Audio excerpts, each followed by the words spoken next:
কে যে রান্নাঘরটা আবিষ্কার করছিল যদি জানা থাকতো তারা একটু ধরিয়ে নিয়ে জিগাইতাম এই আগুনের কাজটা কে রামনের আবিষ্কার করতে কইছিল।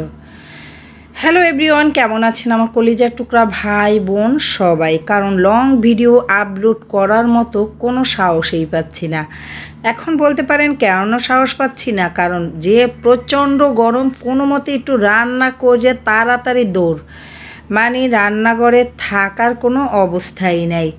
মানে চুলা জ্বললে মনে করেন মুখ ঠুক একদম মানে আগুনে ঝলঝল করে।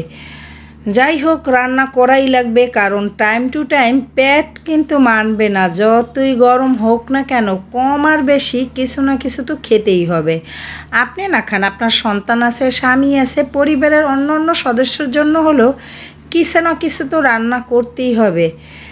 তাই শর্টকাটে যা যা করা যায় মানে তাড়াহুড়ো করেই সকাল সকালেই রান্নাঘরে চলে গেলাম। আর এখানে মুরগিটা আমি আজকে এভাবে একটু রান্না করলাম, কারণ আলাদাভাবে একটু যে মুরগিটা ভাজবো সেটারও এনার্জি নাই।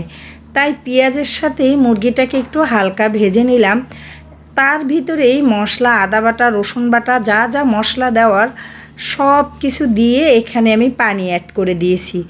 কারণ আমার একটু রান্নাঘরে যেতে ইচ্ছে করে না, কিন্তু সবার কথা চিন্তা করে তারপরে যেতে হয়। কিছু করার নাই, আমার মতো মনে হয় প্রতিটা মানুষেরই। কারণ যে গরম, ফ্যানের বাতাসও বাহির থেকে মনে হয় গরম বাতাস আসে, কিছুই করার নাই। তারপর গরমের দিনে একটু ঝোলঝোল করেই রান্না করতে হয়, কারণ এটা আবার পরবর্তীতে জাল দিতে হয়। আর সবসময় ভুনা খেতে ভালো লাগে না, তাই আমি এখানে জিরার ফাঁকিও দিয়ে দিলাম আর একটু ঝোলঝোলই রাখলাম। কারণ এটা আবার খাওয়ার পরে যতটুকু থাকবে এটা আবার জাল দিয়ে রাখতে হবে, কারণ প্রচুর প্রচুর গরম, কিচ্ছু করার নেই, খাবারটা নষ্ট হয়ে যাবে।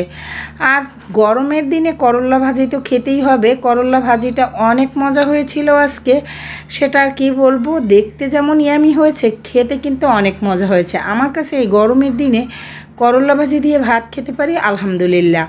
আর আমের ডাল থাকবে না এটা তো কোনো হতেই পারে না। তাই আমি প্রেশার কুকারে ডাল বসাই দিয়েছিলাম। তাই প্রেশার কুকার ডালটা সেদ্ধ হওয়ার পরে আমি এখানে কিছু আম অ্যাড করেছি। আর এক চুলায় ডাল বাগার দেওয়ার জন্য পেঁয়াজ আর রসুন ফ্রাই প্যানে দিয়ে দিলাম।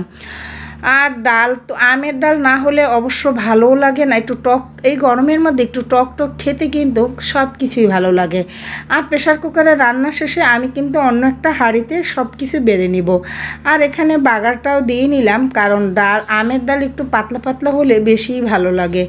আর আমার কাছে এই টক টক আমের ডালটা খেতে দারুণ ভালো লাগে। আসলে গরমের সিজনে কিন্তু টক খেতে সবার কাছেই ভালো লাগে। যাই হোক, আর এখানে আমি পটল দিয়ে রুই মাছ রান্না করব, সেটা একটু হালকা ভেজে নিচ্ছি। কি করব, এটা তো আর ওইভাবে মুরগির মতো ভাজতে পারবো না, তাই এটা আলাদাভাবেই এরকম এক পাশ দিয়ে আবার রান্নাঘর থেকে চলে আসলাম, আবার একটু পরে গিয়ে উল্টিয়ে দিলাম।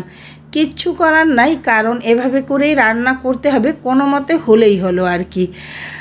যখনই বলে হাজব্যান্ড কোনো কিছুই মজা হয় নাই, বললাম এত মজা মজা করো না, আমারও কোনো দোষ নেই, সব হচ্ছে তোমার জিব্রার দোষ আর গরমের দোষ। গরমের কারণে কোনো কিছুই ভালো লাগে না। আজকের ভিডিওটা কেমন লাগলো অবশ্যই কমেন্ট করবেন। ভালো থাকবেন, সুস্থ থাকবেন। রান্না কিন্তু আমার একদমই কমপ্লিট।